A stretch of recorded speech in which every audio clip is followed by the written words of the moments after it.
Hi, welcome to today's video, where I will be reviewing the Sennheiser HD800S. Wow, this box is large. I'm wearing a Blackpink shirt today, so we'll be sure to listen to some Blackpink.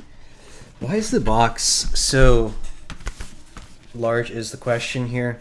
You can see that there's some damage to it. Came in a larger Amazon box, so I don't know. Hopefully it doesn't mean it's used. Okay.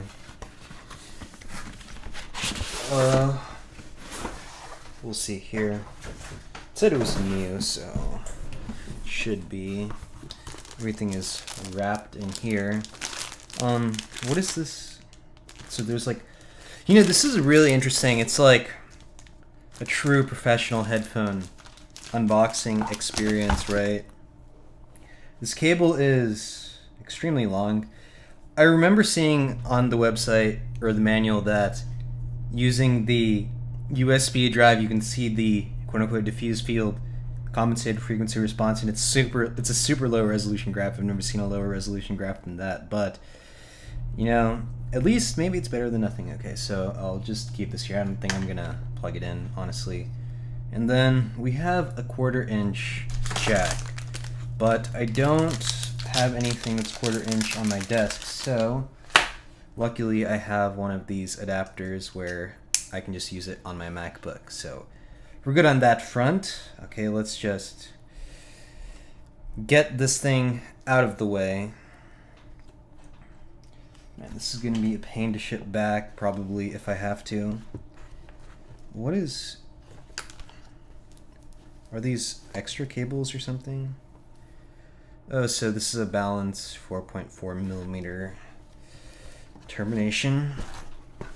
So I guess if I wanted to use this with the Q-Delix 5K, I could just use that and 4.4mm too.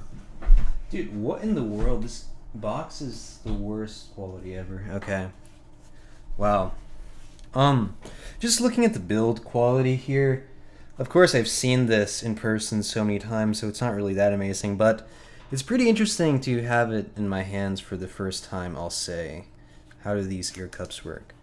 It's pretty nice mechanism, I'd say. It looks good. Okay.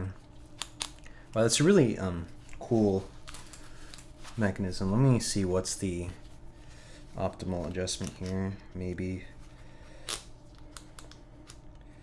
3 on each side, perhaps. Maybe one more, I don't know. Yeah, we're just chilling here, trying to figure out the fit on this headphone.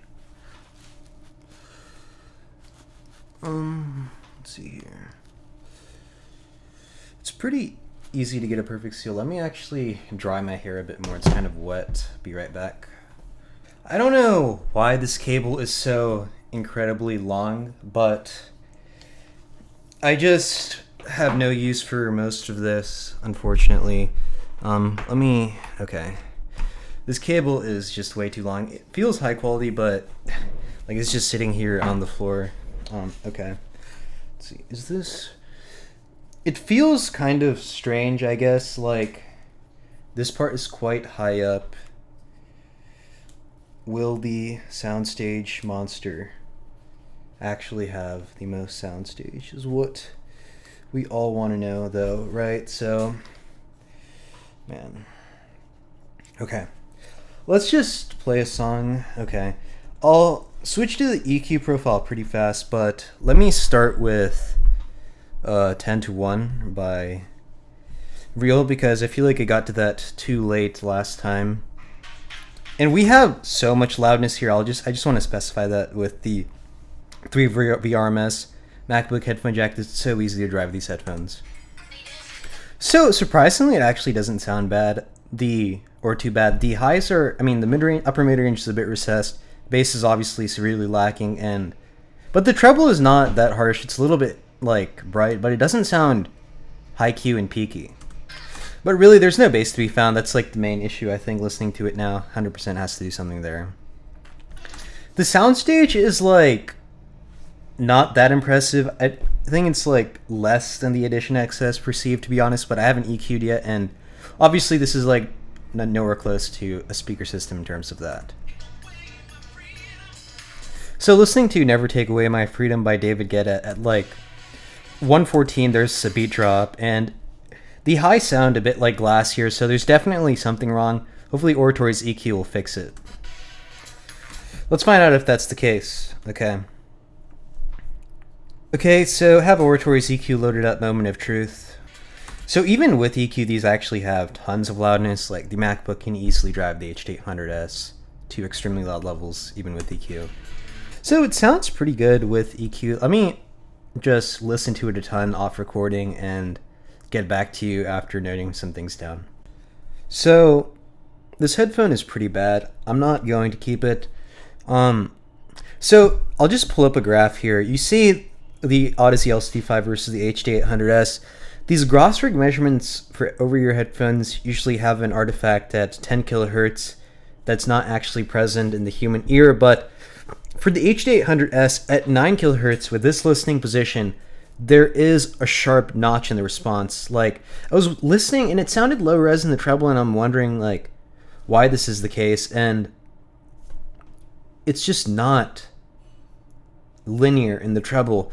Variations is clear. There's none of these like stabbing dips. So yeah, in the tone generator I go and then there's like a clear cutout in the response, and if I shift the position it goes away, but then it doesn't go away. I mean, it just goes to a lower frequency. Then the sharp dip happens at 8200 hertz, and then there's also a sharp dip at 13 kilohertz, I think I said. Yeah, that's what I said. You can also see that in the graph kind of, but to my ears at 13 kilohertz there's a sharp dip, and with variations we have linear treble to like 18 kilohertz plus. And the bass with this headphone is not very good either. The tactility is much lower than it was with even Edition XS, and the distortion seems to be audible. I think it's audible when I listen to Blade Runner 2049 with the gain, or with the bass boost set to 5 dB over Harman. It was actually pretty easy to get these headphones to clip, and with only Harman bass boost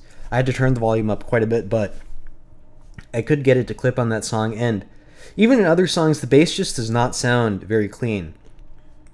You can see in Audio Science Review's measurements that there is a bit of bass distortion. He said he couldn't detect any like issue because of this, but I do think this is actually audible. It's clearly not as clean as it could be. Bass distortion is just too high for sure. Yeah, it definitely has too much upper treble to start with. It needs a high shelf, and even then it still sounds low res in the treble. I'm just not satisfied with this performance. Like, there's clearly dips in the response, and the soundstage is just a meme. There's nothing really like special about this. The bass is just low tactility, distorted. I don't know, there's not really much to say. Like, you might as well just get an HD 600 or 650 over this that also has like similar distortion in the bass, and this really is not cutting it. The bass tactility is really poor with this headphone. Like, I'm not getting any slam at all. This is just like a joke.